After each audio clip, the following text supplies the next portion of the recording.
Hello, Val. It's a thrill to be able to ask by Pastor Fred if we could just do an interview on your life. And I was thinking of that great saying, behind every great man, there's a great woman.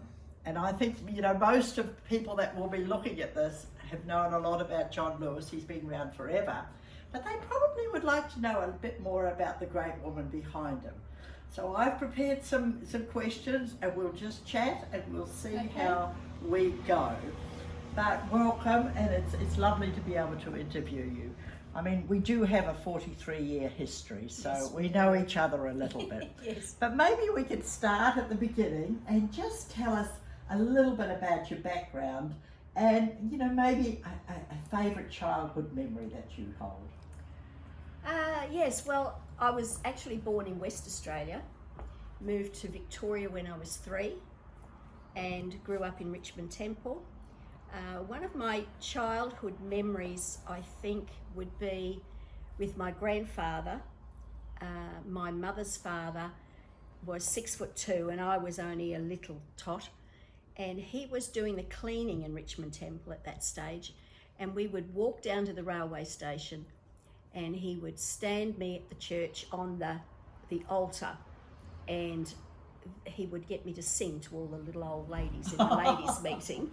And then on the way home, we would stop at the local deli and buy a bag of broken biscuits, and we would nibble them on all the way home, which my mother wasn't very happy about me eating all the biscuits. But that would be one of my childhood memories. Isn't that amazing, grandparents, how important those things are to a child? I mean, Val, that would be like, am I allowed to say 75 years ago? So that is amazing. Mm. So, okay, so you're at Richmond Temple, and so was your future husband-to-be part of Richmond Temple, or what happened there? Well, his parents moved from England when he was 9, and they moved around a bit, but then they moved to Richmond Temple, and so we grew up in the youth together. Right. So he was 9 when he came to Richmond Temple. Okay. So did you notice him at the age of 9? Oh, yes. Oh, yes, I did. And we kind of were sweet on each other from about 13. Oh, my goodness. And not that we were allowed to sit together, to go out together, but he would sit next to me in youth. And if he thought no one was looking, he'd give me a peck on the cheek. What? At 15? 16. 16? Yes. He always was one of those. Oh, yes. Wasn't he? Yes. Yes. So, okay, so it progressed, and did you have any other boyfriends, or was John it?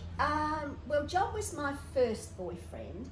Then my mother split us up at one stage, and so we were separated for a little while, and then we ended up back together again. So it took him about quite a few years before he proposed, and then we got married at 21. Oh, wow. You were really old by then, oh, yes, weren't you? Very old. Yeah. Well, that is amazing. So when you married him, I think he was a plumber, wasn't he? Yes, he was a plumber, and I was a designer in a fashion house. And did you have any idea that you might end up in the ministry? When we got married, I had an idea that we would be somewhere in ministry, because he was made the youth pastor at Richmond Temple right from when we were first married.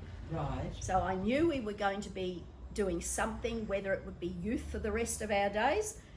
I mean, you can only get so far with that and you get too old. But no, I didn't ever think of full-time ministry as in having a pastor and being seniors. Right. No, I didn't at that stage. So as that progressed and it became obvious, because the Lord really blessed your and John's ministry, what was your personal mantra? Did you feel like, I can take hold of this, or?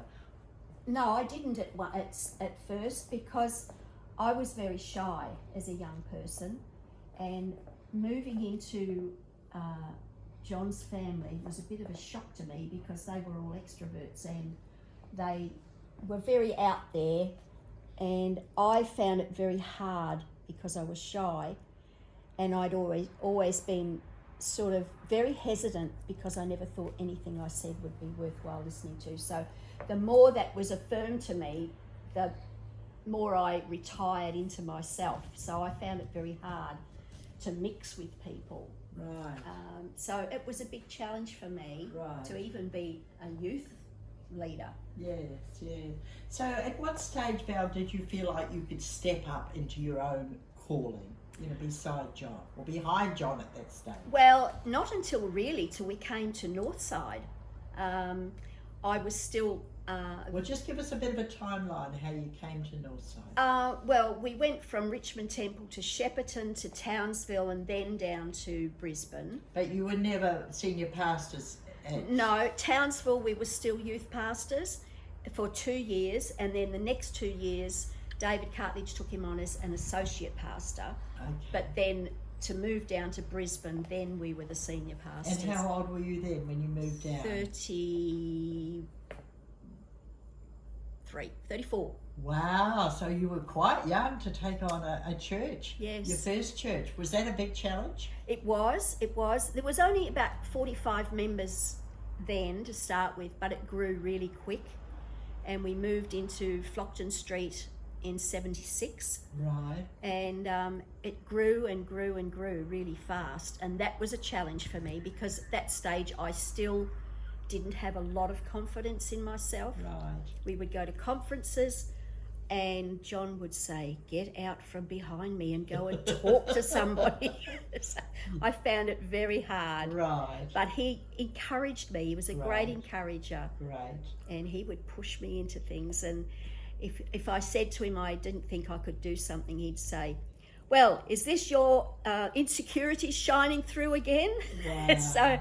But he would encourage me all So the Val, time. now looking back over all those years, because you were at Northside for 31 years, Yeah. what would your bit of advice be to a young pastor's wife stepping into that role? I think to be yourself and to take advice from someone who's been there before you and done it. Take every bit of encouragement that you can to step out and learn to be bold enough in stepping out without being audacious. And that's probably about the best advice I could give. Right. And that's good to reach out for